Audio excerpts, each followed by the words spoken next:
شام شنبه حبیب نورمگامدوف در تالار مرکزی برکلی نیویورک الیکوینتا را مغلوب نموده صاحب کمربند قهرمان جهان در یک حربه UFC 223 در وزن تا 66 کیلوگرم شد. تا این زمان یگان شهروند روسیه به چنین مقام نرسیده بود. قهرمان پیشتر جهان کونور مکگریگور از کمربند محروم شد زیرا او از چند قوآزمایی برای حمایت از مقامش دست کشید.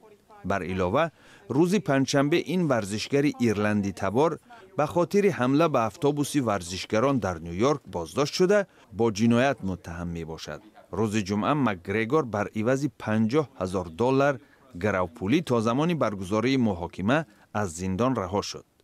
در نشست مطبوعاتی بعد پیروزی نورمگامدوف از مکگریگور دعوت کرد که برای کمربند قهرمانی با او روبرو شود. امیدوارم او جانبدار محاربه است. ما باید قوآزمایی کنیم. باید در سراسر عالم در توکیو، مسکو، دوبلین، لس آنجلس و ریو دی ژانیرو این قوآزمایی را ترغیب کرده سپس آخر امسال در بزرگترین تالار روی عالم مدیسون اسکوئر گاردن قوآزمایی کنیم.